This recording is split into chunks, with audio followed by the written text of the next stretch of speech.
Bad boy for life. P. Diddy just got diddied. Yeah, Sean Diddy Combs forced victims into freak-off sex sessions with male prostitutes. So Sean Diddy Combs forced women into sick freak-off sex sessions with male prostitutes that were often recorded while the music producer masturbated, a bombshell indictment alleged Tuesday.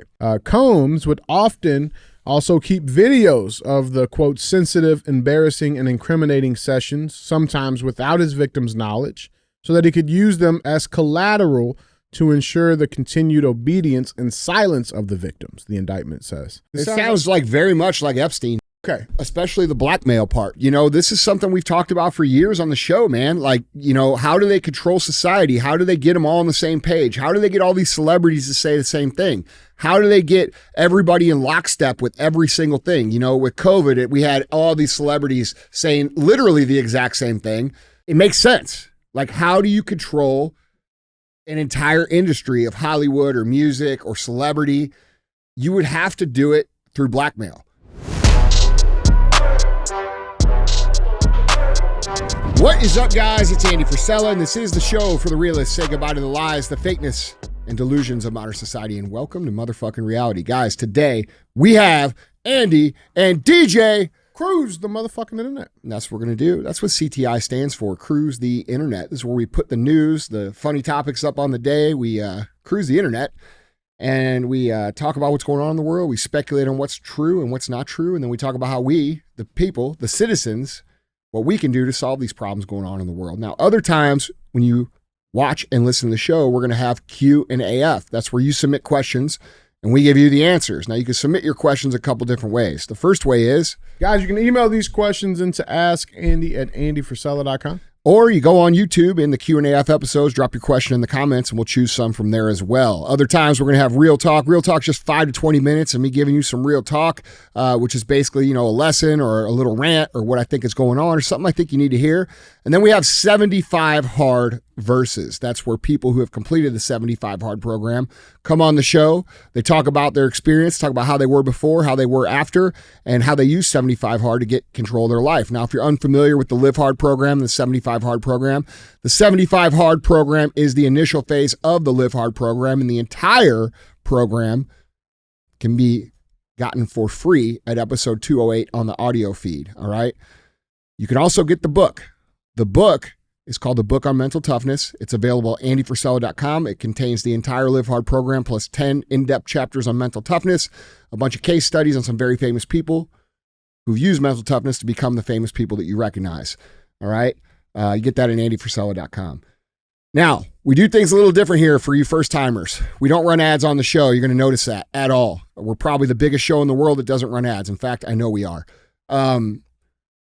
We don't run ads because I don't want to take money and then be told what I can and can't do. I am a believer of free speech. I'm a believer of saying what we think. I think everybody should be saying what they think, and that's why we do that. So for us to get the show out, we need your help. Now, you guys know we're talking about real stuff, controversial things, and we constantly deal with, you know, the internet stuff, censorship, shadow bans, traffic throttling, all that good stuff.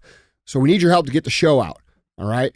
That means we ask very simply if the show makes you laugh, if you think it's valuable, if it makes you think, if it gives you new perspective, if it's entertaining, whatever you think, if it's valuable, please help us grow the show. All right. We got this little thing we like to say here. It goes like this. Don't be a hoe. Share the show. All right. What's going on, dude? Oh, not much, man. Just working through the week. Yeah, it's been a long, interesting weekend. Yeah, it has, man. You know, I really fucked up. As you guys know, I made some comments last Thursday's podcast that I quite honestly just didn't fucking mean. And, you know, it's interesting because I think we've all done that. I think we've all said things we don't mean in certain environments, but, you know, that usually happens at like work or in the bathroom or at a party when you had a little too much to drink, and it doesn't happen in front of the whole world. So it's been a interesting experience. It's been a learning experience. You know, I spent a lot of time the last few days being honestly very disappointed in myself. You know, these people who I've supported for 20 plus years, a lot of them are very upset with me, and rightfully so. And it's been hard, man, because these are people that I've tried to support my entire life, my entire career. And it just hurts, dude. You know what I'm saying? Yeah. You know, but with that being said, I will say, you know, I know you guys are upset. I know a lot of you guys are upset. I have had a lot of really good conversations. I've met some really cool people. In fact, I met a couple women officers who have had, you know, violent experiences as female officers. I did a podcast called the 50 Podcast with Haley. You guys could check that out if you want to check that out. You know, after talking to them, there's a lot of things I just didn't realize, man. You know, because I don't look at women officers and think like, okay, I don't have to listen to them, contrary to what it might have sounded like. And after talking with them, you know, it was crazy to hear like how resistant men are to their authority in general. And that made me feel real bad, especially because, you know, I know you guys have we have a lot of young men that listen to the show. And, you know, one thing I thought about over the weekend that never really occurred to me is that, you know, I've never had kids. I mean, not that didn't occur to me, but, you know, I've never had kids. And usually when people have kids, they start to realize that the weight of their words carry a little more weight with people. And I think I was delayed in really realizing that. Because, like, guys, I don't think I'm a big deal, bro. I go here, I go home, I do the podcast. I know it's a big show, but, like, I'm just a normal dude. You know what I'm saying? And I don't think of myself as some fucking, like, contrary to what some of you guys may think, some fucking, you know, celebrity, internet celeb, whatever the fuck you want to say. I don't think of myself like that. And so because I don't do anything outside of here, you know, I sometimes I forget that there's so many people listening and so many people that carry the weight of the words. And that was pointed out to me a number of times. And I just want to say directly to you young guys and men in general, like, listen, dude, these women go through a lot of shit to do that job. And after speaking with them, I know firsthand, which I didn't before, you know, because I'm not a cop and I'm not a woman. I only have my own perspective, which was skewed by one interaction that was very, you know, frustrating for me. And I just want to say to you guys, like, if you listen to me and you look up to me and, you know, we do a lot of humorous shit and we make a lot of jokes and we talk a lot of shit here, and that's not going to change. But I want you to understand, like, that shit ain't fucking cool. Like, dude, it is very hard for these women to go out, put on that fucking uniform, have to deal with people in the worst situations of probably their life, you know, people who are drunk, people who are high, people who are in these violent situations or dramatic situations. And, you know, it's harder for them than it is for a big physical specimen man. And my point in all this is, guys, give them some grace, dude. Listen to them. When they tell you to do shit, fucking do it.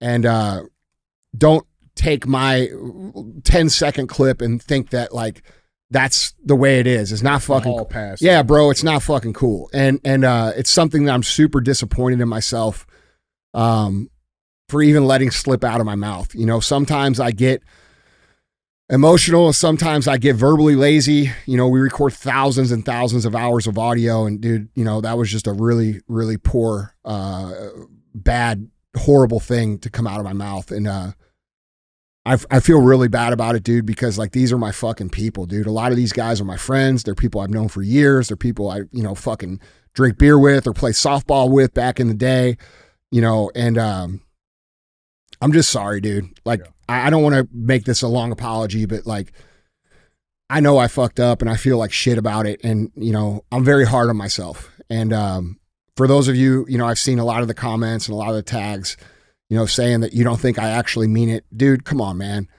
I've been doing this for 20 years. It's not like I haven't been speaking up pro law enforcement this entire time. It's not like I haven't been doing things for the law enforcement the entire time. That wasn't fake. That wasn't bullshit. And by the way, no matter how upset you guys might be with me, I'm going to continue to do everything I did before because it's important to me. And it's important to me that we appreciate the people who do these difficult jobs in society, which, if you listen to the show for any amount of time, I talk about regularly. These people should be way more appreciated and way more paid for what they do. And I'm sorry for minimizing that, man. Like, it was just a very bad moment for me. So That's real. Bro, listen, I've been knowing you for some years now. Yeah. And I know you. Yeah. I like to believe so. Well, you're with me 18 hours a day. I spend a lot of time with you. Yeah. And, you know, I'm proud of you, dude, because I look up to you like a big brother. You know what I'm saying? And, Yeah. like, and I know who you are as a man. I'm proud of you that, you know, instead of, you know, trying to do what I think most people would have done in this situation where it's brushing under, sweeping under the rug, you know, you're facing it head on, man. And that's real man shit. And well, I think, dude, I think we need more of that. Yeah. You know what I'm saying? We need more of that shit in society. Like I like to stand on what I say. Yeah. Like that's the nature of what we do here, right? When I say shit, I'll stand on it. But if I say something that's fucked up, I think it's important that we all own those things. You know what I'm saying? Like even if it's just in a social setting or a party, it's just a good way to live. And I think, you know, I think we, you know, you younger guys, especially, like, don't be afraid to like own your shit. I know you see me getting fucking blasted, but dude, look, you know, I said some hurtful shit.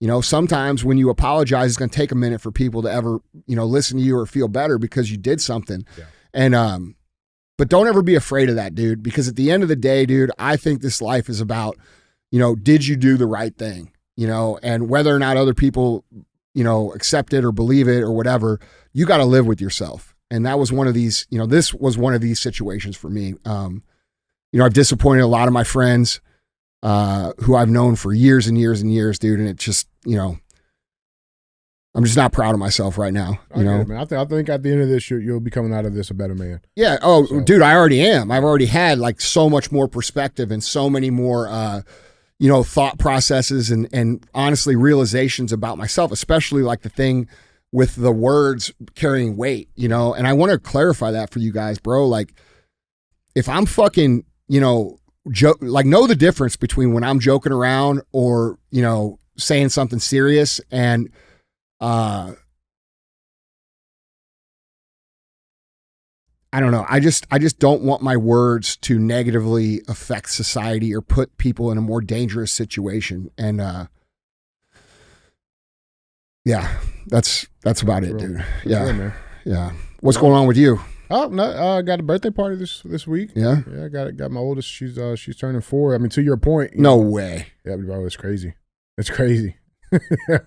But to your point, man, it's like it's one of those things. Like it is a different perspective because like I see her mimicking me, or mimicking the thing that Alex does, and so like I mean, it's definitely a different perspective. I didn't worry about that shit before. Yeah, you know what I'm saying? So I get that, man. And it's different too, dude. When you like people will say, "How do you not think about that when you run companies or whatever?" Right?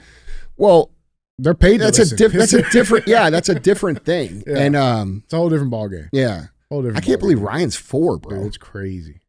It's crazy. It seems like she was just here. Yeah. Like just came out. Yeah. I know, man. It's fucking wild, man. So I'll be what kind of party are you guys doing? It's a rodeo Barbie. So I don't know if I'm rodeo Barbie? Yeah, I don't know if I'm Ken or the bull. I'm not sure yet. So we'll figure it out. But yeah, man, let's get into these headlines. This first story, I didn't really know where to put this. I just thought this was interesting. You being of an older demographic. Oh, thanks. What? Yeah. No, I'm just. You have a different perspective of things. Yeah, you see how I'm getting extra gray here. You are. Well, that's because I'm letting it grow. When I keep it short, it looks darker, but when I let it grow, it turns into this Sean Connery shit. Yeah, which I'm getting like Wolverine vibes. Yeah, I like it. Yeah. Anyway, but of the older demographic, you've seen like this. You know, like I only like all my phones always look like this, right? So you have different technology. Or have had different technology. But I thought this was crazy. I don't really know where to put this. Not really sure what it means. But did you see this? Hundreds of Hezbollah fighters wounded as their pagers suddenly explode in their pockets. Have you ever had a pager? I did. That's what I'm saying. Yeah, that's what I'm saying. See, you don't know nothing about pagers, bro. Like you used to. There was a code with pagers. A code? Yeah. So like it wasn't just you put the number in and call the person back. You could text with pagers, like you know how on the buttons of a phone it has like A, B, C, one TTTY, or whatever it's called. Yeah. No, it wasn't TTTY, but you would, you know how like on a phone key it has like A, B, C underneath it. You know what I'm saying? D, E, F on the next one. You would type the word out in code, and then you would have to like try to figure out what it meant. You remember that, Joe? They're just seeing like fucking numbers. Yes, you're seeing random numbers, but you had to like figure out the code. 8008. Yeah, that stands for boobies. Yeah, or Oh. 7734. Yeah, but there's like we used to talk in the code. Yeah. Like we That's would crazy. Yeah. You know what 7734? No. Turn it upside down. Think about it. 7. Oh. Hell. Yeah. You remember we had to do Yeah. that? Like you would turn it upside down and 403. Huh? 403. Well, shit? Don't be a 403. boobies is 8008135. See that? Sick. You still got it? Yeah, but see, I wasn't sending any of those texts in high school because nobody was showing me the boobies. But yeah, bro. But like, I mean, fuck. I mean, like again, like third. I'm not like a third world country, right? But like, I mean, different countries experience different ports of technology, right, and access. And so apparently, Hezbollah fighters that use pagers still. But dude, like, a lot of like all of them like suddenly exploded simultaneously, right? Like. When did this happen? Today? This just fucking happened, yeah, man. So hundreds of Hezbollah terrorists were seriously wounded on Tuesday when the pagers they used to communicate exploded around their belts and pockets, with officials claiming a hacking attack by Israel triggered the blast. Hezbollah officials confirmed the wide-range attack on its operatives, including fighters and medics, with one member speaking on the condition of anonymity, calling it, quote, the biggest security breach since it began its daily attacks on Israel on October 8th. There's videos that were uploaded to social media. They show several incidents where seemingly unaware men had devices in their pockets blow up, with the victims crying in pain as bystanders ran away. One such video shows a man shopping at a local I saw this. grocery I store. didn't see the sound of it, but I saw this happen. Yeah. That's crazy. Yeah, bro. Check this clip out. Ugh. Ugh.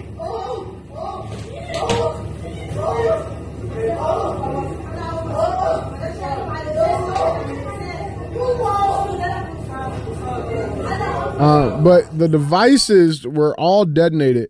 How do they do that? Bro, So can they do that with our cell phones? That's what listen, bro. Listen. These are lithium batteries. That's what I'm saying. Like, can they just send a code and blow us up with our phones? That would suck, man. Bro. And then, so, I mean, there's I think if that were the reality, it would have already happened to me.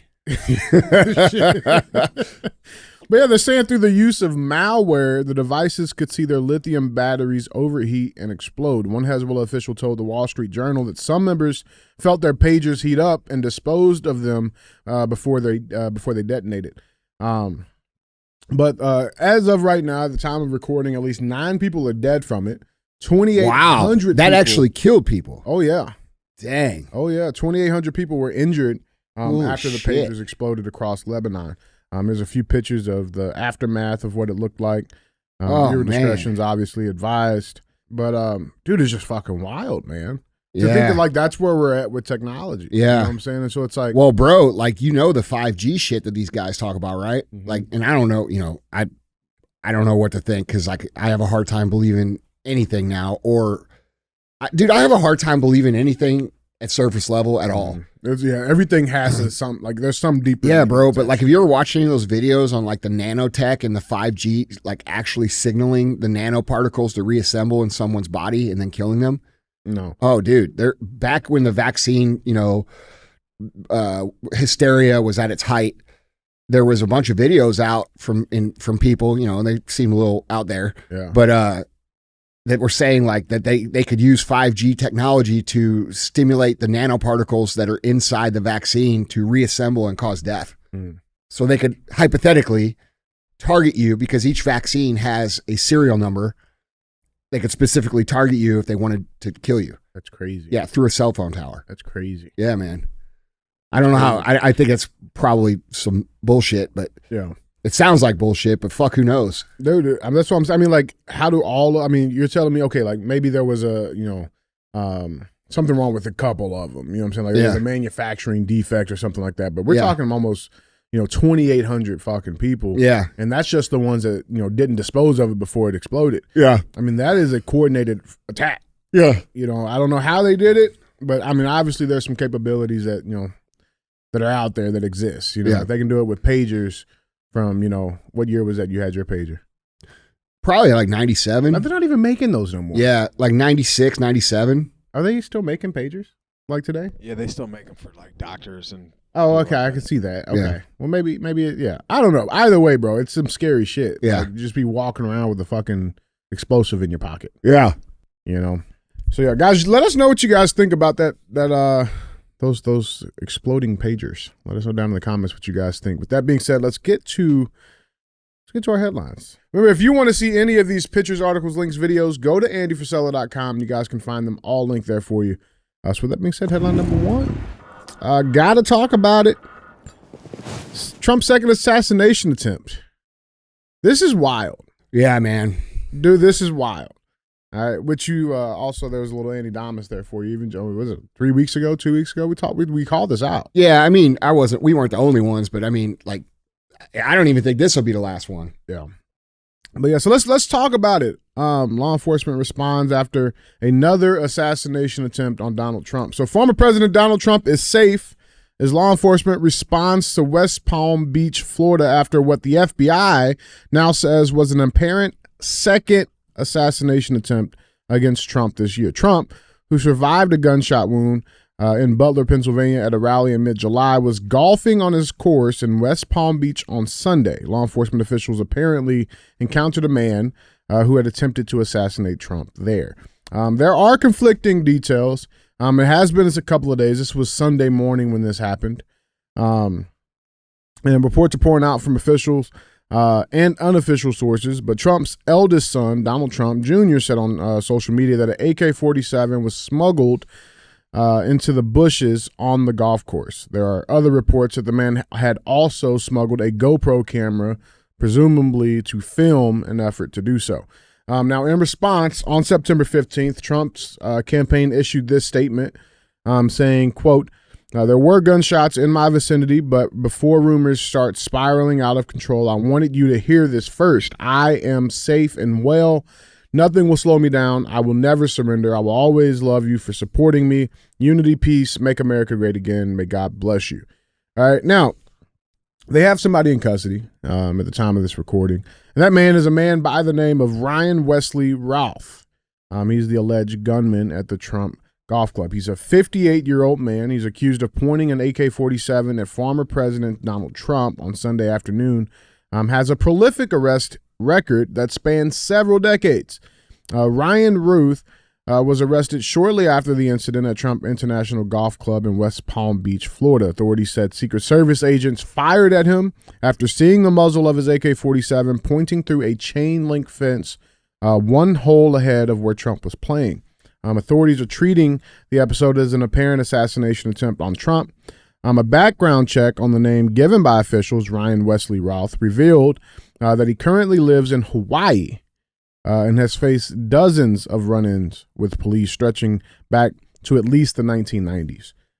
He's a native of North Carolina, where his list of arrests includes simple drug possession, driving without a license, expired inspection, and operating a vehicle with no insurance. In addition, the Greensboro News and Record reported that in 2002, Routh was arrested after barricading himself in his roofing company's office during a 3-hour standoff that followed a traffic stop in which he had put his hand on a gun before fleeing.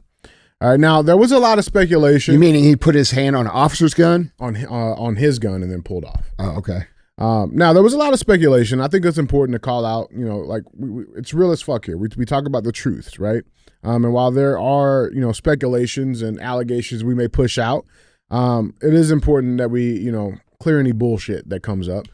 So it's been rumored that he was like a Ukraine foreign fighter. That is all since the time of this recording has been debunked. I'm confident in that the ruling on that. Now, something that is interesting that I do want to point out. Let's go to CNN. Okay, CNN. One of their journalists, their news anchors, is a woman by the name of Caitlin Collins. Okay, and she has her own little segment on CNN called The Source, which appears weeknights at 9 p.m. Eastern Time. She tweeted this out. Okay, and this was shortly after the assassination attempt. She says, quote, U.S. intelligence officials recently briefed Trump's campaign about new indications that Iran was planning to escalate attacks on the former president and those around him. Multiple sources familiar with the matter tell CNN. At this point, there is no indication that the intelligence is related to the second assassination attempt. against on Trump on Sunday. The sources said the intelligence briefing given in recent days related to potential physical and cybersecurity attacks, adding to the overall elevated security threat against Trump. So immediately Iran's names get put in this, right? But who is this guy? Was it Iran? Let's dive into it. We got some facts for you guys. A picture of his home shows a truck outside that has a Biden-Harris sticker on it. There's his house. There's a truck. Zooming in on it. Biden-Harris campaign sticker. Yeah. He actually donated 19 times to Democrats. Act Blue, right? Act Blue. All of Act Blue. Uh-huh. And that's listed out here as well. So was it really Iran, Caitlin? I don't think so. Well, they started trying to craft that narrative right after the first one. A long time ago. The problem is, though, there is a lengthy history that it's not Iran. It's these progressive lefts, all right? And it's documented. It's well documented. We go to Jasmine Crockett, right, where just before this happened, she goes on with Jen Psaki. This is what she had to say. Now, again, this is before the Trump assassination, but just listen to the narratives that they push. Here's one of the things. Donald Trump loves to say things such as they're illegal, right? Every time he talks about an immigrant, he makes it seem as if they have done something nefarious. And it's not true. Just because they are immigrants does not mean that there's anything illegal about them. And what is so wild to me is that they never think about the fact that they literally have children of immigrants. Donald Trump is married to an immigrant as well as J.D. Vance. Your children are children of immigrants, and you are going out and attacking other immigrants every chance that you get. And honestly, again, it just comes down to basic decency in this country. I think the reason that you're seeing the polling that you see in Iowa is because people are waking up to the fact that we can't live this way. This can't be the guy that is supposed to protect us when it comes to people that are coming out against us. This is the same guy that could not say on that debate stage that he wanted Ukraine to win. He could not do that. This guy doesn't understand who our friends are, and he also doesn't understand who we are as a nation, which we are a country of immigrants. And the demonization of any group of people, whether it's black folk and saying, you know what, we need to go out and make sure that officers have immunity to just go ahead and kill them criminally, or whether we're talking about those that he says, oh, all of the Hispanics that are coming in, they're going to rape your children. Listen, the problem isn't the people coming in. The problem is this guy and his people here that are doing the bomb threats throughout our country. Domestic terrorism is a real thing, and he is the guy that stokes it. When was this? This was Sunday. This is after or before? Right before. That might be the dumbest shit I've ever heard in my life. Like, literally, I've heard some dumb shit, and we all know I've said some dumb shit. That's some dumb shit, right? That is some dumb shit. Bro. Okay? Like, there's a big difference between legal immigration and illegal immigration. How much shit did you have to go through to become an American citizen? A lot of shit. Like, what'd you have to do? I had to take a test. I had to pay a bunch of money. I had to wait around. Are you going through that, Zishan? No, I'm done with that, but the same exact thing. Spend thousands of dollars, a lot of paperwork, and wait a couple of years for this. So that's the legal way of becoming an immigrant. And she's correct. America is built on the children of immigrants, but it's not built on the children of illegal immigrants. No. And just because you don't know the difference between legal immigration and illegal immigration doesn't mean, like, listen, that's the thing, and that statement is so dumb, it's hard for me to comprehend. She knows the difference between legal and illegal immigration. I would say it will boil the blood of every immigrant who has come here legally, to hear spending thousands of dollars, not only for themselves, but for their significant others, for their families. And to hear that she's comparing criminals and illegal people who come here to legal immigration, it's absurd, idiotic, and borderline just crazy. There we go. From the man himself. I was going to say some other word, but I settled for crazy. Yeah. Yeah, man. And so, like, that was before, just before the second assassination attempt. But what were they saying after it? Let's go to Hakeem Jeffries. Democrat House Leader Hakeem Jeffries under fire for his tweet following assassination attempt on Trump. This is what he had to say. Extreme MAGA Republicans are the party of a national abortion ban in Trump's Project 2025. We must stop them. We must stop them. How so? That's right. How? Did you see that tweet Trump put out where he like listed all the things that they said? Yeah, bro. That's what I'm saying. Like he went date by date by date by date and said all the aggressive statements that they said about like, you know, he's a threat to democracy, the country's going to end, et cetera, et cetera. Hakeem has been getting fucking destroyed. This is just a few of those comments. What the actual fuck is wrong with you? Dude, because this was just after the fucking assassination attempt. Like, yeah, that's crazy. An hour. Yeah. Okay. This kind of rhetoric caused another assassination attempt on President Trump. Shut the fuck up. Fuck all the way off. Destroyed. It just keeps going. It goes and goes. And then not only that, you got Hillary Clinton saying that Donald Trump's a danger to our country and the world.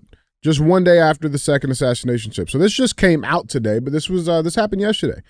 Former Secretary of State Hillary Clinton said Monday that Donald Trump is, quote, a danger to our country and the world. Just one day after the gunman was foiled in his bid to shoot the former president.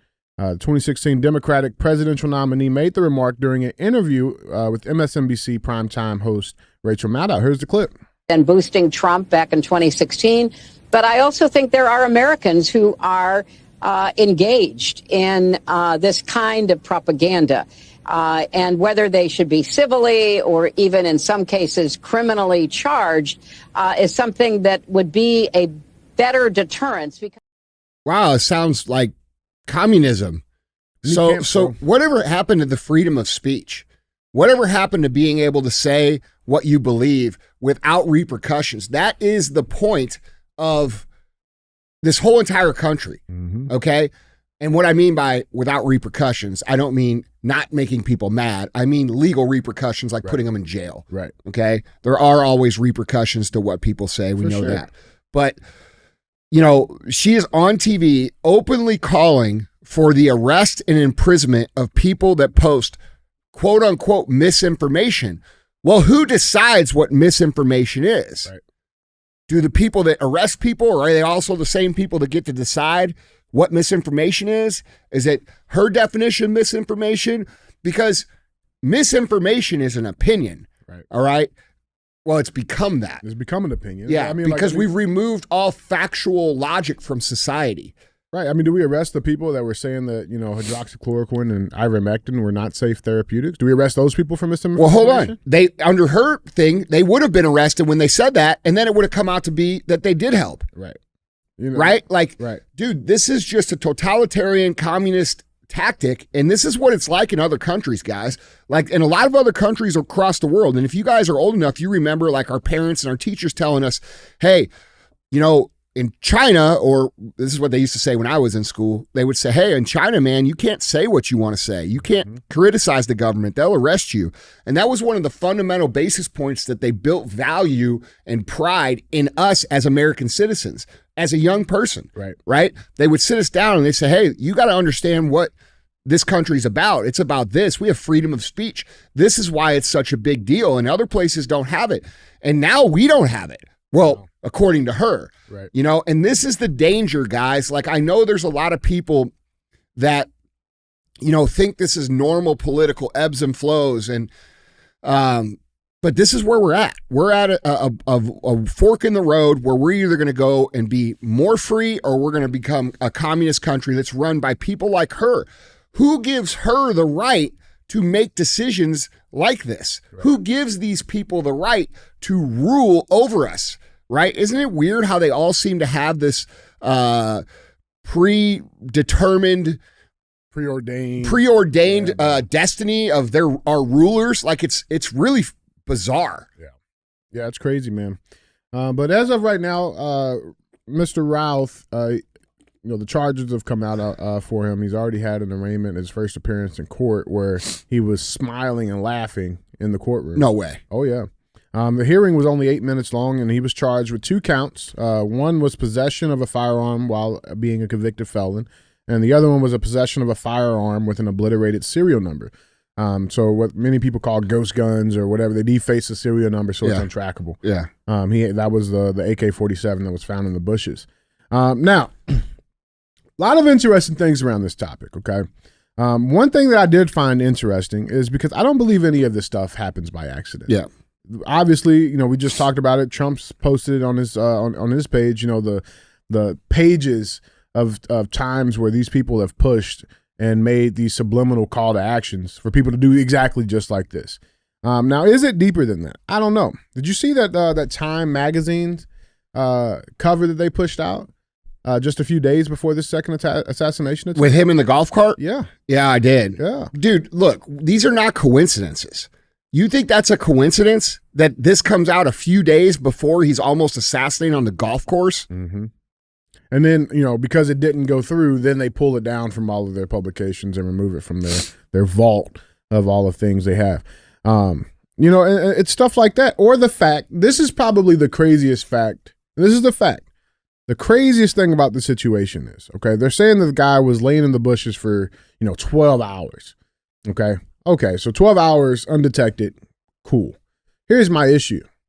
Trump, that golfing that he was on, was not a scheduled event, which most of his golfing events are, right? It was not on the calendar that day.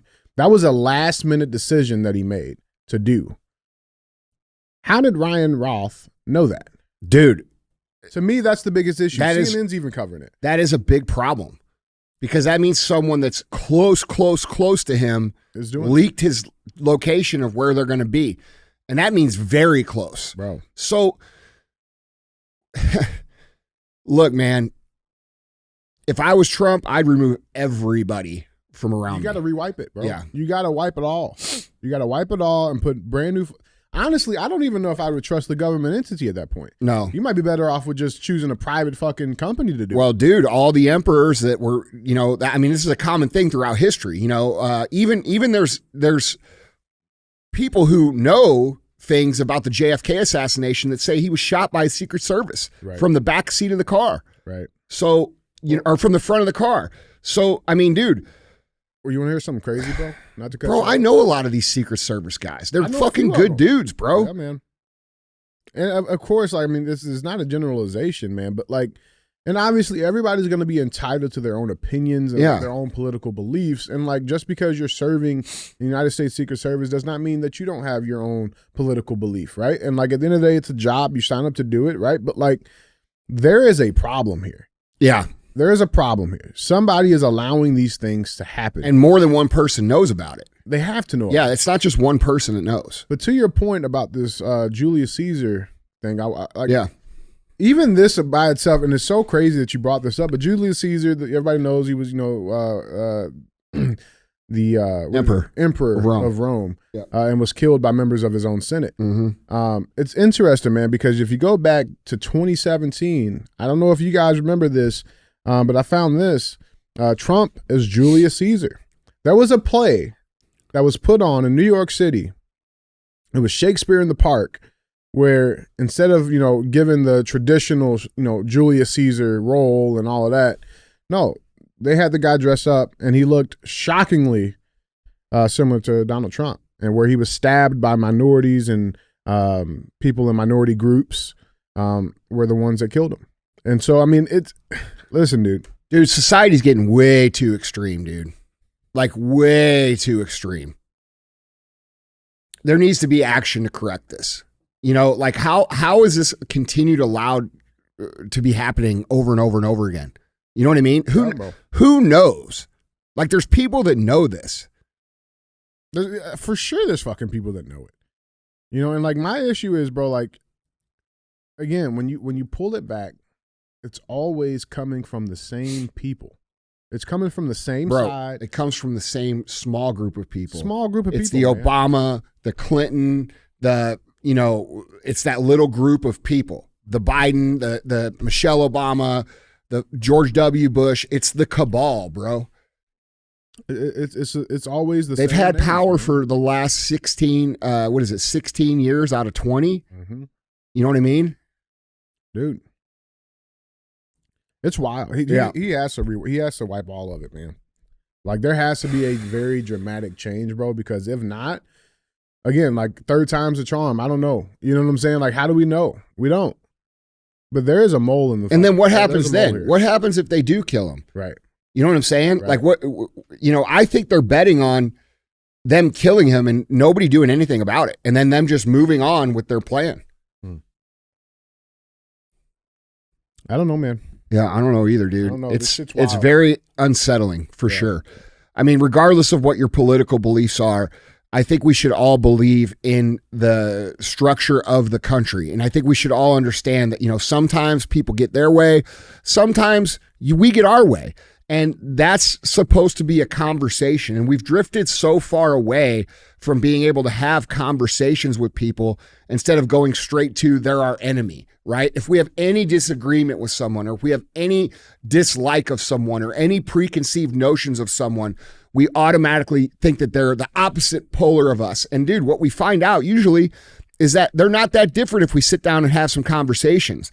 And, you know, I'm talking about the people. I'm not talking about the corrupt government. You know, we have to understand that, dude, if we don't have a two-party country or a multiple representation, we move into the category of dictatorship. You know, it's interesting it's interesting that they keep saying Trump wants to be a dictator on day one, but the steps that they are taking are the steps of what a dictatorial regime would do, right? Eliminate your enemies and fucking stay in power forever. Yeah. You know what I mean? I mean, dude, like, it's funny how they criticize Putin, but they behave just like him. They're doing worse. Yeah.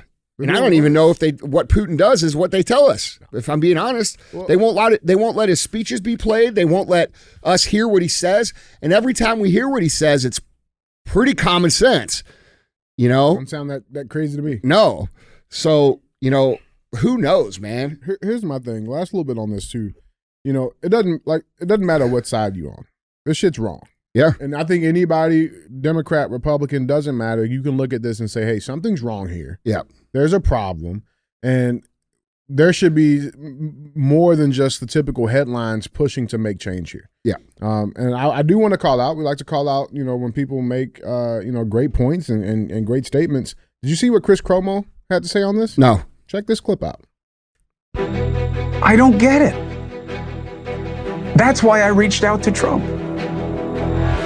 I wanted to just say, listen, I'm really sorry that this is going on and it's being dealt with this way. Not because I'm in favor of his politics or what he says. I criticize him all the time. That's my job, and he deserves it. But he doesn't deserve this. A guy pointing an AK-47 at him while he's playing golf? And we take solace in the fact that the guy didn't get any rounds off. If I had been through what that guy's been through in the last 2 months, you would not know where I am. You would never see me on TV again. No way I would do that. I don't know how he does it. He's got kids, they're adults, but he's got grandkids. He's got a wife. People giving crap to Melania Trump, worrying about whether or not there was a plot around his husband. How could she not? People mock her. And then her husband has a guy pointed with an AK-47. Where are those people apologizing? That's what it's time for. We are playing a dangerous game with ourselves. He is not a despot in waiting. Okay? I don't buy it. You gotta care when somebody tries to kill somebody. I can't hear what he's saying. Who the fuck edited that? I don't know. Jesus. I can find the clean. Whoever edited that should practice their skills, man. Anyway. He makes some great points. He does. The ones I could hear. They were great points. Yeah. No, you know what though? Like, it's kind of weird. You know, Chris Cuomo, he flip-flops. Mm-hmm. You know, sometimes, like, all during COVID and all the way up until he was fired, he was the guy saying all of this aggressive shit towards Trump, right? Right. And then now he's out of that. We see him, go out and he says a couple things, and then he says something completely opposite. And then he says some other things, and then he says something completely opposite. And it's hard for me to watch that and wonder, like, is he saying that because he knows that Trump's going to get assassinated eventually and he doesn't want to look like he's complicit in it? Or is he saying it because he knows Trump's going to be in power and he doesn't want to be punished? Or is he saying it because he truly means it? You know, it came across as if he meant it. Yeah. You know, I hope he means it. You know, Cuomo says some shit sometimes that I do really agree with, but it's just like he's all over the place. Problem is you wait 10 minutes. Yeah. To say some shit. Yeah. I mean, dude, that's common sense message, man. That's how, you know, and real talk. Like, even over the last few years, I've been overly aggressive sometimes, you know, like obviously our show is based in a lot of humor and extreme, dialogue, but we say that stuff sort of joking around, right? And these guys go on national television to say it very seriously.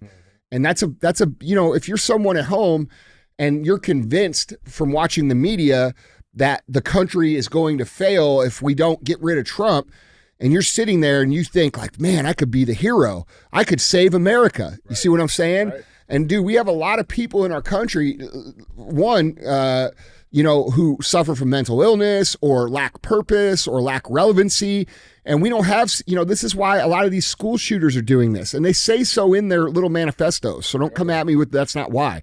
They want to be relevant, dude. And everybody lives in this world now where they feel unseen, and we look at these people on the internet and we look at these people on TV and we don't think they're human beings. It's just a very weird time, man. And I would really,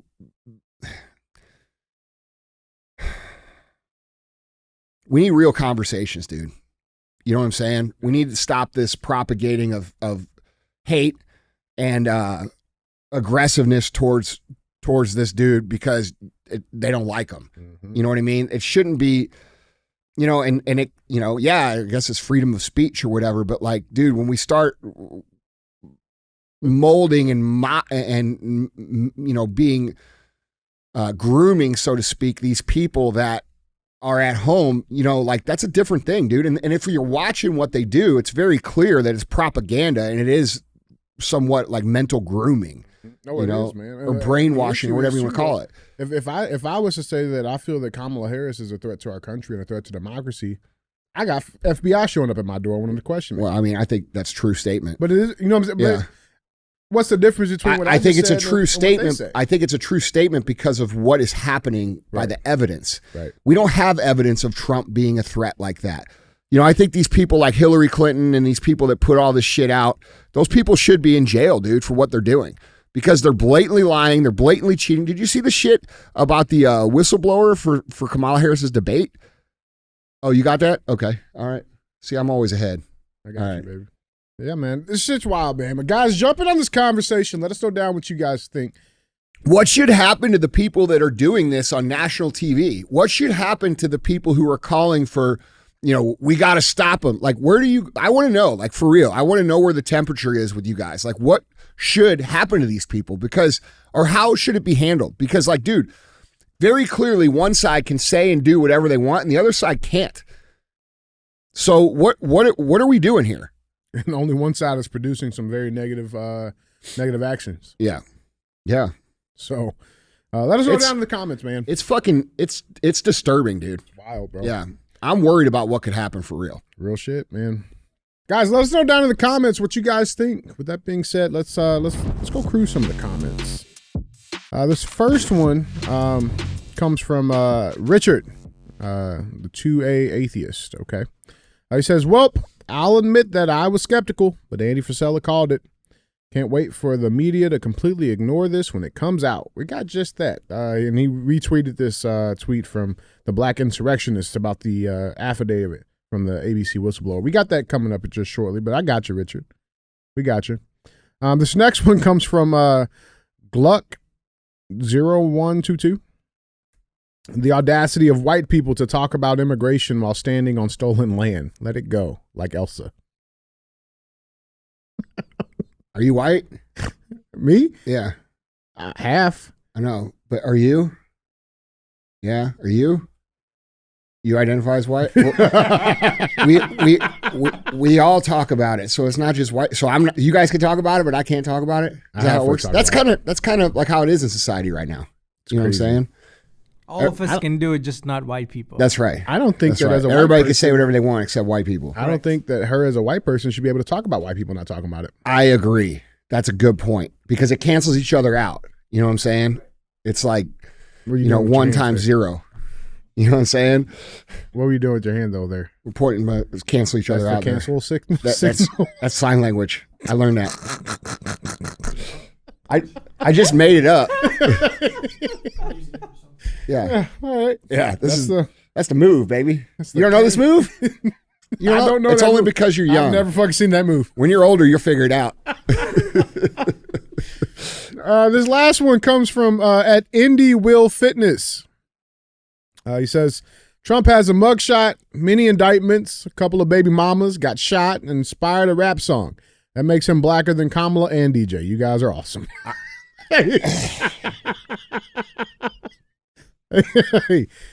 All right. Why did you put Andy on there? Wait. Because he knows. He knows. I got stabbed, bro. Is that what it is? Yeah. Many man. I got stabbed. I don't have any baby mamas. Mm-hmm. I haven't been shot. I've gotten shot at. Mm-hmm. I don't have any indictments. I don't have any mugshots either. You know? You did inspire a rap song, though. I did. Oh, yeah, I did. A couple of people made rap songs about you. Yeah. There's a couple. They're on the little Instagram music thing. I just haven't plugged it into my stories yet. You know, I love that. I feel like I'm really good at that.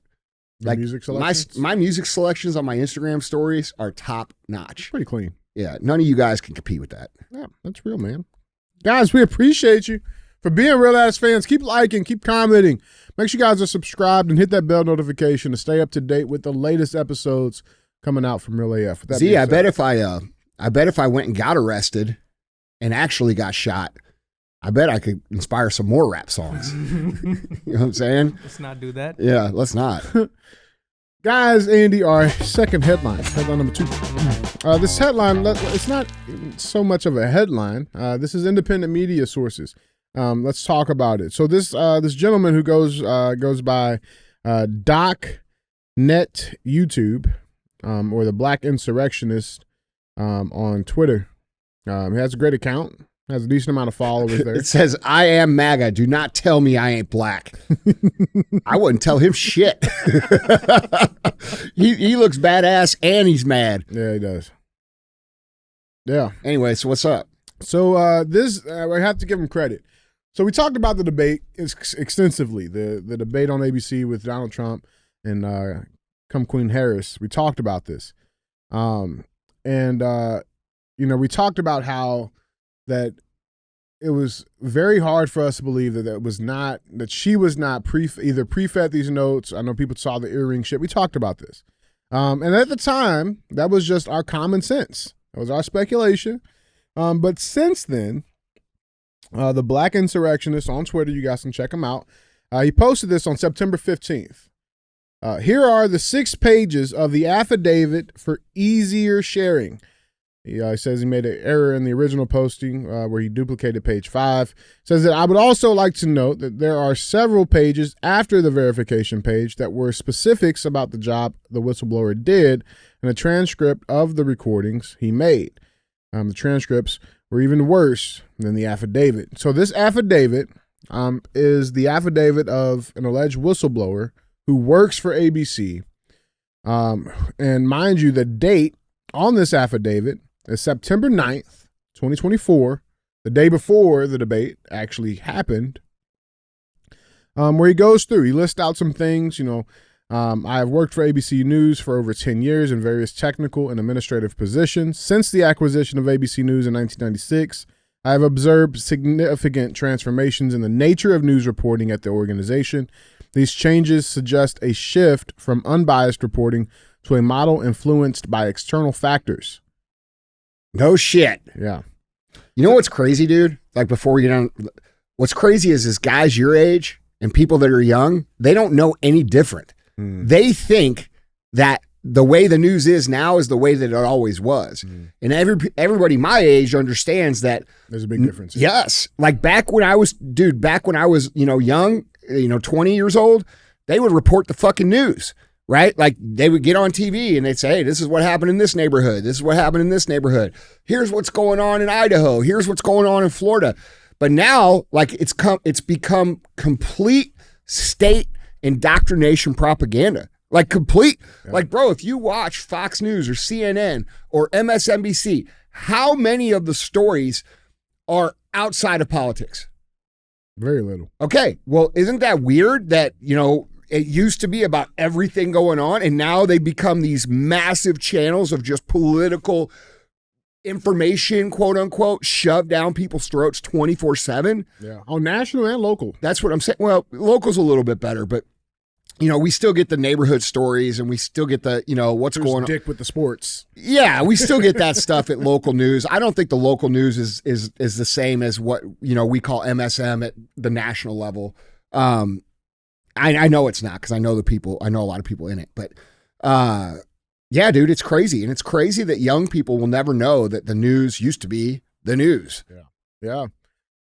It's so crazy. But one of the fourth statement on this affidavit, and it's a 6-page document. We'll link this on the website for you guys to check on your own. But the fourth point says, quote, "For the record, I do not endorse Donald Trump in his capacity as candidate for president of the United States. The intent of this affidavit is to address concerns regarding perceived biases within news reporting within my employer's debate that will be hosted on September 10th, 2024. Now, he goes on. There's a lot of interesting things that he makes in this affidavit.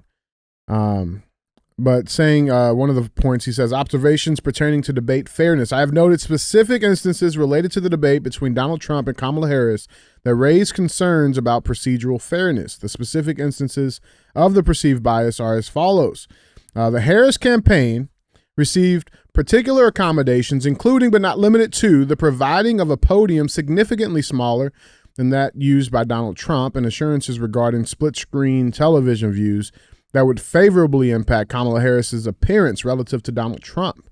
It was agreed that Donald Trump would be subjected to fact-checking during the debate, while Kamala Harris would not face comparable scrutiny. This was widely known throughout the company that Donald Trump would be fact-checked.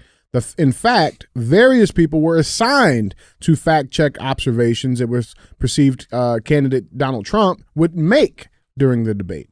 In fact, Harris campaign required assurances that Donald Trump would be fact-checked. This was done via multiple communications with the Harris campaign, whereas the Trump campaign was not included in the negotiations. To my understanding, any rules, negotiations, and conversations pertaining to the debate should have had both the Trump and the Harris campaign involved.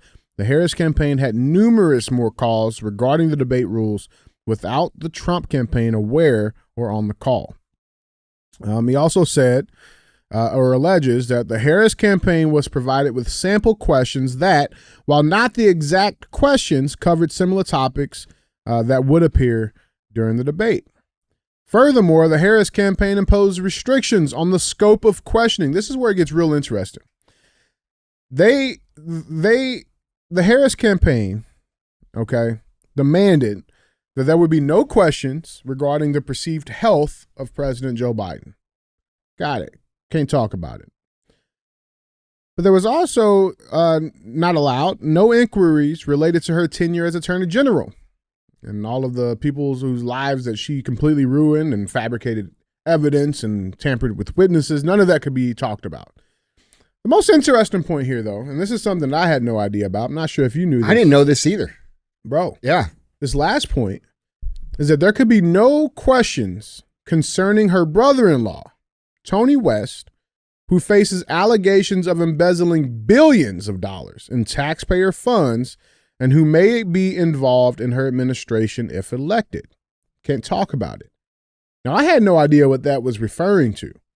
And we got a little bit, because there's some clarification on that a little bit later. But the important part to realize here is that this was notarized, by an actual notary under the penalty of perjury and without any type of coercion in the state of New York.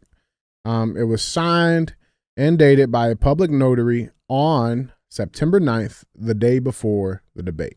Okay. Now, MSM, of course, they will push out that, it's MAGA pushing claims of ABC whistleblower, right? The guy says in his statement he's not a supporter of Donald Trump. Directly contradicting what's in the actual in his affidavit. Sworn affidavit. Right? So you have that. But this is what I'm talking about, dude. Like, even this kind of headline that is so misleading. Right. Like, there should be consequences for that. Like, it's not, they say freedom of the press, but it's not freedom to just lie to everybody and manipulate everybody and ruin people's lives because you think it's going to get you fucking clicks. Right. Well, I mean, and not only that, they know that most people don't read past the headlines. Yeah. They see the headline and they take that headline as law, right? But here's the thing. The ABC moderator, Linsey Davis, admits that fact-checking was only planned for Trump. That just came out. ABC... Well, she's MAGA. Right. Yeah. Completely MAGA. Sorority sisters with Kamala Harris, but she's definitely MAGA. Yeah, ABC News' Linsey Davis, one of the two moderators for last week's presidential debate, admitted to the Los Angeles Times that the plan was only to fact-check former President Donald Trump and not Vice President Kamala Harris. Yeah, so much for that, MAGA crowd. Now, outside of that, there's also been this guy, billionaire Trump backer, Bill Ackman. Okay, he posted an open letter to ABC News about the debate shenanigans, and he says, quote, "I find the allegations credible." Again, to this, MAGA claim. It's not real at all, but this guy, who's, he's had his interesting past and ebbs and flows on both sides of the aisle, but he released this tweet here, and we'll read through this quickly.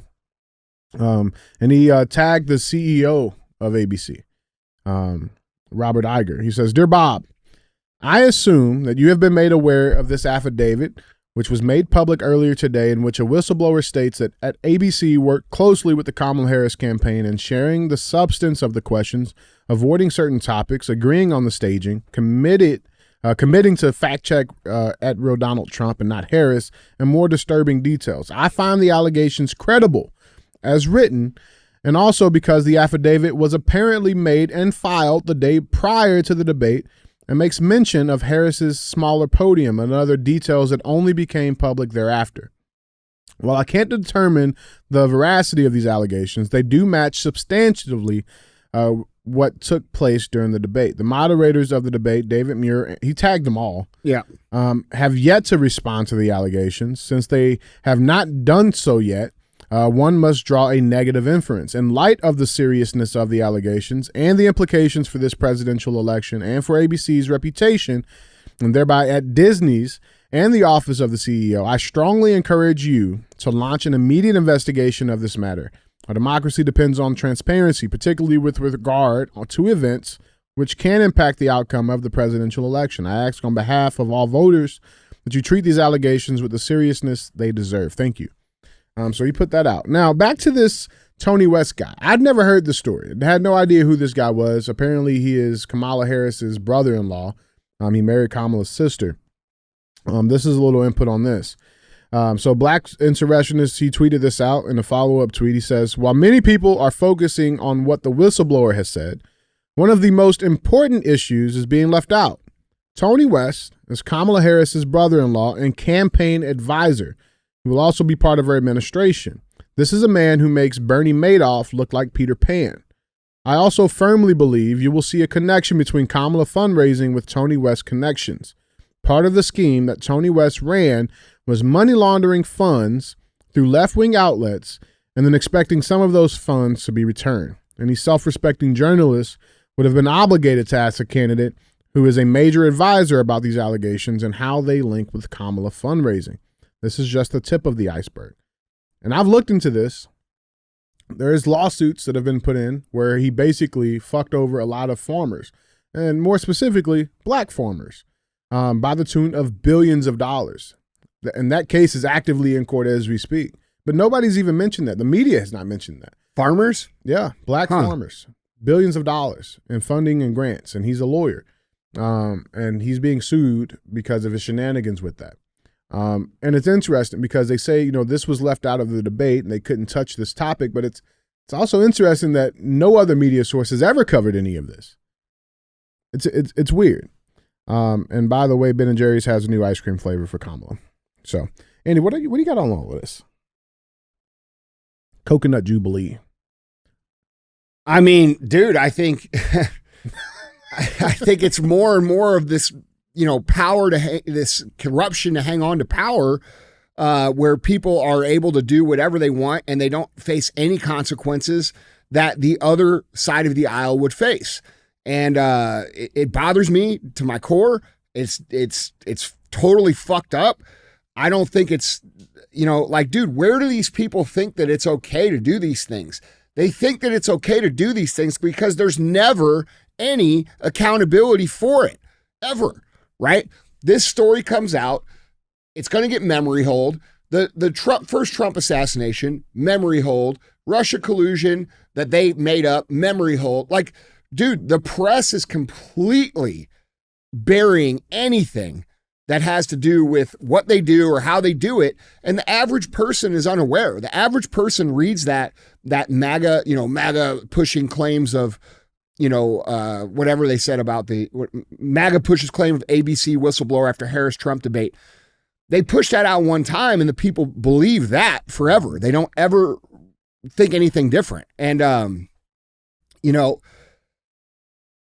I don't see anything coming to this unless Trump gets back in. And then even if that, I'm not even sure something will come of it because he had the opportunity to do a lot of these things before and he didn't do them. So it's like, what are we doing, dude? It seems like it's all theater and it's all theatrics and it's all just bullshit for us to like focus on. And, this is why I talk about culture being the solution to what's going on. It's not politics, guys.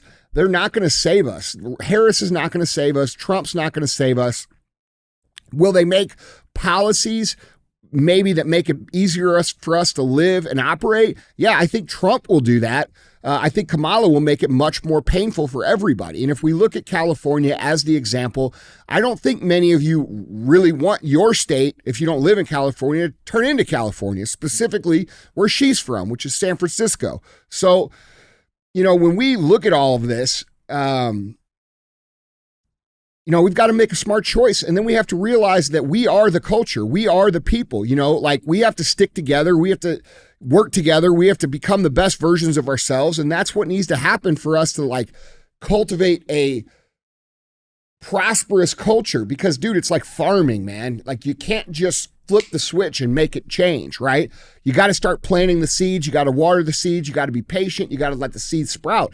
And right now, and by the way, they know this. Like they started this 20 years ago, right? They started this 20 years ago with making changes like putting political correctness out there, removing the Pledge of Allegiance, creating cancel culture as a weapon, right? Like so that people can't get along and they can't have conversations and they try to ruin each other's lives over one disagreement. All of these things are designed to prevent us from ever being unified. And people that participate in them, I think, are unaware that these are actual weapons, self-censoring. That's what cancel culture does. It makes you self-censor. Political correctness, it makes you self-censor. The silent majority, it makes you self-censor. And what they're afraid of, if you look at what the result of all those things are, is they're afraid of all of us coming together, having conversations and realizing, dang, man, we all want the same thing, as opposed to them making it seem like we all want different things. I mean, dude, look, even my friends who are Democrats, and I don't affiliate as a Republican or a Democrat or an independent. I'm just a dude. And I look at the path that's available for me forward and I choose the best one that aligns with what I think this country should be. And if I'm being honest, I think we have a long way to go past this election to create the America that we need to create. And that's going to come from us. That's not going to come from politicians. That's not going to come from the governance. It's going to come from us. It's going to come from the people deciding that we are not going to participate in all this propaganda. We are not going to participate in these things like political correctness, cancel culture, silent majority. We are going to stick up for each other. We're going to stand up for each other. When we see people getting canceled or we see things that aren't happening, we speak up for that, against that. These are the things that are going to destroy the weapons that they have put on society and create an environment where we can actually get along again. Because right now they won't even let you, dude. How many Democrats will even associate with someone who votes different than Democrat? Right? There's studies out there that Democrats are highly unlikely to have conversations with anyone that does it or be friends with anyone outside their party. And then there's studies for Republicans that says they actually are willing to have conversations and be friends with people. But like, the fact that, you know, we have MSNBC and we have CNN and we have ABC and we have all of these, we have way more liberal or leftist outlets that prompt that propaganda. It makes sense that Democrats are more affected by the leftist propaganda than the right is by the right propaganda, because there's right propaganda too. So if those people are more affected because it's being blasted out more and more and more and more and more, it makes sense why they're less willing to have conversations with the other side, for the same reason that the media has convinced these mentally ill people to take assassination attempts at Trump, right? So we have to realize, dude, that we are living in the fucking matrix for real. Like, this is a propaganda country. Social media is a part of it. Mainstream media is a part of it. Big business is a part of it. We are not free. That's just the reality, dude. We are tax slaves. We work so that they can take our money and then steal the money, as this man, Tony West, allegedly did, is apparently pretty decent at. Yeah. Right? So when we think of all this money that's being taken from us and spent or sent overseas or stolen or embezzled or whatever you want to call it, and then we think about what we could actually do here with that money regarding how we could make this country great if it was actually spent on us. I mean, does anybody out there, any of you, disagree that our tax dollars should be spent on American citizens first? Does anybody, Democrat or Republican, do you not agree that the money that you pay in tax should benefit you? I think that's a fundamental commonplace for American citizens to start the conversation. Bro, when you're on an airplane, they say if the oxygen mask falls down and you have a child with you, who do you put it on first? You, so you can help the child. And dude, we have to fix what's going on with this, what really is a theft scheme or a slavery scheme in this country. Dude, like when people say, oh, how we're free, like look at, you know, these other places. Have you been to those other places? Because a lot of those places are nicer than here. And you know why they're nicer than here? Because they're not sending $1 trillion overseas to all these different things. China's not sending us all this money for aid, are they? Not I'm aware of. I know money. That's right. They send the decision makers some money. But the point of the matter is if the money was spent here, the whole country wouldn't look like shit. And we would have a beautiful country with beautiful infrastructure. We wouldn't have a divided population. People would be happier. They make more money. And we're all sitting here arguing over bullshit. You know what I mean? We're arguing over fucking memes and, you know, someone said this or someone did this or some, you know, like it's all a distraction, dude. And if we could really come together and figure out what the fuck is actually happening to us and look at it, maybe we could solve the problem and build this country into something great. That's what I want. That's what I'm about. Are you going to try Kamala's Coconut Jubilee? I don't see it on the radar. You know what I'm saying? I'm trying to eat good. I'm not a big coconut guy unless it's like certain environments. I fucking love coconut. Really? And ice cream? You think it'd be good? Bro, Baskin Robbins, what's it called? It's like they have one that has like coconut shavings. Really? I don't think I've ever tried it. Maybe I'll give it a try. Nutty something. Yeah. I like it. Tell you what, I may not agree with Ben and Jerry's politics, but they make good ice cream. They make some damn good ice cream, bro. Yeah. Fucking milk and cookies, half baked. The fucking I love ice cream. Cherry Garcia. Yeah. Well, you know what? When you make a great product, kind of do whatever the fuck you want. So it's real, man. Kudos to those guys for running a great business. I think they're billionaires. Yeah. They dress like it. Yeah, you know, shit they do. That is exactly what the fucking billionaires dress like, bro. That's exactly what they look like. That's it. You know why? Because they don't give a fuck. Nope. They don't care. Don't care at all. Yep. All right. I bet they smoke a lot of weed. I bet they got good weed too. They probably got. Yeah. They got that Willie Nelson shit. That's how they come up with all those fucking recipes. Yeah, bro. no shit. You know what would be good? Yeah. Coconut Jubilee. Yeah. Kamala Coconut Jubilee, man. Fuck. All right, there's $1 billion. You know what I'm saying? Guys, jump down on this conversation. Jump in. Let us know what you guys think down in the comments. With that being said, let's get to our third and final headline. Headline number 3. Bad boy for life. Gotta talk about it. P. Diddy just got diddied. Damn. Yeah, I didn't see this. Oh, bro. Yeah, Sean Diddy Combs forced victims into freak-off sex sessions with male prostitutes, per the feds. What is freak-off? We're going to find out. All right. Yeah. So Sean Diddy Combs forced women into sick freak-off sex sessions with male prostitutes that were often recorded while the music producer masturbated, a bombshell indictment alleged Tuesday.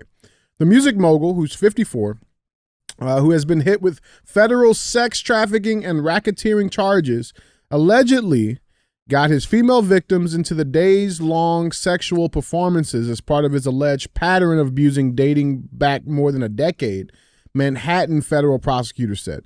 Quote, freak-offs were elaborate and produced sex performances that Combs arranged, directed, masturbated during, and often electronically recorded, the newly unsealed court papers allege. Combs would allegedly lure the women into his orbit, often under the pretense of a romantic relationship, before rolling out drugs to, quote, keep the victims obedient and compliant, the indictment charges.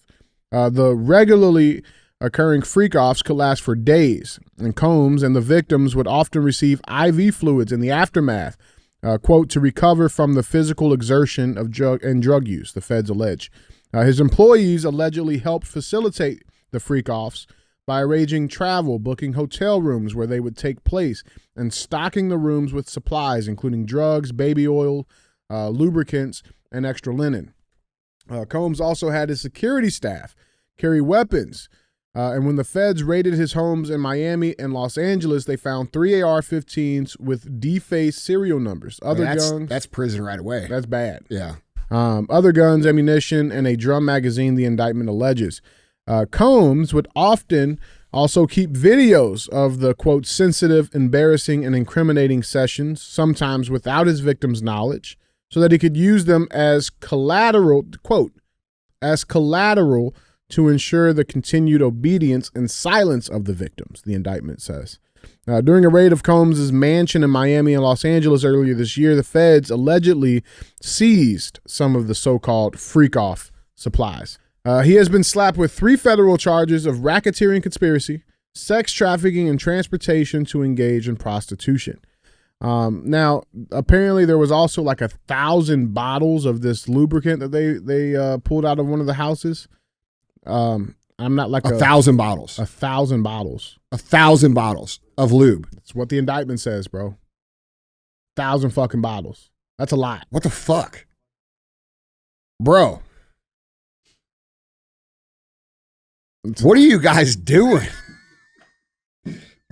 Like, I mean, like, I can imagine some freaky shit, but like, what is going on here, dude? That's a lot. That's a lot. 1,000 bottles of lube. I don't know how big the bottles now, are. bro. I don't know if they're talking about like your Fiji bottle size or like the little, TSA compliant travel. I don't know. But 1,000 bottles is a lot of bottles. That's weird. Now, that's freaky. Okay. Now, this is where, what does this sound like to you? Just off the bat. It sounds like very much like Epstein shit. Okay. Yeah. You guys got that. Yeah, especially the blackmail part. Like, until it got to the blackmail part, I was like, okay, you got people that are doing drugs, that are having sex, doing this shit. Like, right. What, and then we got to the blackmail part. Right. That's where it turns up. And that's what Epstein's deal was, All right. Now, I think they got a lot of these people, dude. Bro. Yeah. I think they have one in every area. Yeah. Whether that be, just socialite society, whether that be the music industry. Yeah. Right? Because we all know, like, I mean, how often in the last 4 years have we had these, hip hop artists or, these people come out and they're all saying the same narrative, right? I think they have one in the hip hop industry or the music industry in whole. I think they have one in the medical industry. I wonder how many videos he has of like the people that he quote unquote, discovered doing this shit. I mean, there was some because if like he's Justin blackmailing Bieber. people, bro, he's telling them, if you do this, I'll make you famous. Yeah, that's right. I'll make you fucking famous. You could either be this or you could be, nobody. Yeah. There was a weird video that came out. This was about a couple of months ago of like him with like Justin Bieber when Justin Bieber was like 14, 15 years old. I saw that where they were hanging out. Yeah, it's weird, man. Yeah. And he's like, I got you for the whole day. You're mine. And some like weird, like it's just weird shit, man. Yeah, weird. Now you leave it up to the left liberals These progressive, interesting people. Let's head to this profile. This guy goes by the handle of @BlueNashGuy, Nash Blue. He says, hashtag P. Diddy and hashtag Trump. Both Diddy and Trump have had their property searched by law enforcement authorities pursuant to search warrants. Diddy indicted and Trump a convicted felon. And is he talking about that FBI thing where they already said it was set up? And I think he's trying to make connections of the two. But I got some connections because, it's easy to post. I mean, you take pictures with plenty of people, right? Doesn't make you the... Yeah, bro. Like, dude, this is what people don't understand. Like, a guy like Trump or a guy like Diddy, everybody wants a picture with him. You see Trump in a restaurant, you want a picture with him. Hate him or love him. Yeah, you see Diddy before you knew all this shit. No, I'm being serious. Yeah. Like, I mean, dude, back in the day, Diddy was a big deal. You know what I mean? And if you saw him in public, you would be like, holy shit, there's fucking Puff Daddy. You know what I'm saying? Like, fucking everybody wants a picture with him. So, like, that drawing of conclusions and connecting the dots, that's, just by who has a picture with them doesn't mean shit. And if it did, that's fine because who else did Diddy take pictures with it? Yeah. Oprah, Weinstein. Barack. Yeah. Jay-Z, the Prince. I mean, does that draw conclusions? I mean, you know what I'm saying? Like, this is a picture of him with Mayor Eric Adams getting the key to the city. Yeah. While he was doing the shit in that city. Yeah. Does that draw a connection? What about Hillary Clinton? Yeah. Right? Or what about all the private meetings with Barack Obama? Does that draw a connection? If that's a little more than just a picture. That's a sit down. Yeah. You know what I'm saying? To me, I don't know, man.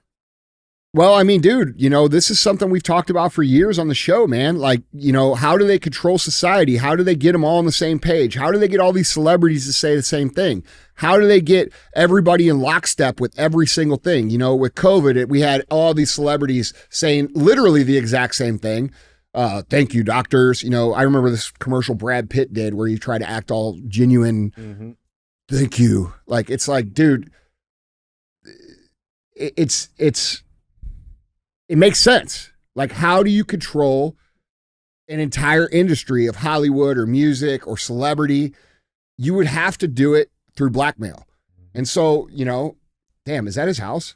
Yeah, one of them. This is his, I want to say this is his Los Angeles one. That'd be cool, except for all the other houses right there around it. Yeah. But fuck, that's pretty badass. Nice estate. I guess that's what you get when you sign up to be the blackmailer. Yeah. You know what I'm saying? Or the diddler. The diddler. Hey, listen, everybody's innocent until proven guilty, but it don't look good. It don't look good at all. No. I mean, bro, you can't hide 1,000 bottles of fucking lube. That still is probably the most weirdest shit I've ever heard in my life. Like, can you imagine what would, first of all, let's just say you were into the freak, what do they call it? Freak fest? Freakouts. Freakouts. Let's get the correct terminology here. So you're into freak-offs. Mm-hmm. You're into the freak off, all right? And you need some lube. Mm-hmm. You get a bottle of lube, bro. Maybe you like that might like how often are you doing this? Has to be like a daily thing. It should last you a while. That's like Epstein, bro. He was doing this shit every day, multiple times a day. So like, is this what Diddy's been doing for like years? Like, you need 1,000 bottles of lube, bro? 1,000? I mean, yeah. Maybe there's some discounts there. Dude, maybe he owned the lube company. It was extra inventory. Making that shit in his house. Yeah. Yeah. Just like Andy. Yeah. No, listen, and all seriousness, there's definitely people affected by this. I hope that this unveils a lot of things, and I want to be the first to say, Diddy did not kill himself. I'll say that. Because, yeah. There's some also, serious implications here. On that, I wanted to say, but I forgot, on that Trump episode, or that Trump topic, the first one about the assassination, did you see that DeSantis won't allow the shooter to be transferred to federal custody? I saw that. Yeah. I saw that. And he's trying to take over the investigation. Yeah, because that's important. Yeah, I know. I think that's important. I mean, why would a good move. Want the same organization that is investigating Trump to handle the investigation of his attempted assassination? Yeah. Doesn't make sense. Yeah. Kudos to him for doing that. Now, I mean, I'm sure that's going to draw some jurisdiction issues and things like that, but I mean, I think they kind of didn't think about that part. No. You know what I'm saying? No, they didn't. No, they didn't, man. Guys, jumping on this conversation. Let us know down in the comments what you guys think about the diddler. Let us know. With that being said, let's get to our final segment of the show. As always, we have our thumbs up or dumb as fuck headline. This is where we bring a topic in, we talk about it to get one of those two options. This one, it's close to me. Yeah. So let's read this one. 38-pound rescue cat Crumbs gets stuck in shoe rack while trying to escape from fat camp. 38-pound cat. Let's see this thing. All right. So he was stuck between a rack and a hard place. That sounds like a freak fest. That sounds like a freak off. A fat cat's attempt to escape a diet center backfired horribly after the flabby tabby got trapped in a shoe rack. Wait. The cat was in a fat cat diet center. Yeah. So they got diet centers for fat animals. Apparently. Why don't you just feed the animal less? Well, you can't help it. What? You just couldn't help it. Are we talking about the cat still? Are we talking about the cat, bro? Listen, man. Listen. So the feline named Krashik, which is Russian for crumbs, was discovered by staff attempting to break out of the center in Perm, Russia, where he had been sentenced to a strict workout regimen and food rationing, Newsflash reported. Photos show the corpulent cat, who weighs almost 38 pounds, wedged between the bars of the shoe shelf with his face stuffed in a bright blue crock. Krashik has caused a ruckus and escaped today, rehabilitation expert Ekaterina Bakarova wrote in a September 11th Telegram post. Quote, he was extremely displeased when we found him disguised as slippers, but after a portion of food, he was mellowed out. Let's see Crumbs. So this is the picture. Oh, my God. He's stuck in there? Oh, poor guy. That poor guy. Oh, man. Yeah, man. That poor dude. It's been a long road for Crumbs. He's just a beefy guy. It's all right. The article continues saying it's been a long road for Crumbs, named for his ability to hoover up food, who was first discovered a week ago in the basement of a Russian hospital. Staffers had reportedly fed the portly pet a diet of cookies and soup, which caused him to balloon up to a scale-shattering 37.47 pounds. So heavy, he couldn't even walk. For reference, poor dude. Most domestic cats should weigh around 10 pounds, healthy experts say, though size can vary depending on the breed. Quote, Krashik's story is an extremely rare case when someone loved a cat so much that they fed him to such a state, a spokesperson for the Matroshkin shelter in Perm explained. In an attempt to get Crumbs down to a normal weight, shelter employees put the mammoth feline on a pound-shedding pilgrimage that included a new diet and regular treadmill workouts. For the latter exercise, they put the puss in a water tank to lessen the strain on his joints, as seen in photos of him reluctantly walking on the submerged contraption. Now, in good news, fortunately, vets are positive about Crumbs' new routine. Under this new health regime, they predict that the plus-size cooch scratcher will lose between 70 to 50 grams per week. In fact, Bedakova suggested that Crumbs' ill-fated escape attempt was actually a good sign because it demonstrated that he is a very active guy. Dude, he was starving. He was looking for extras, man.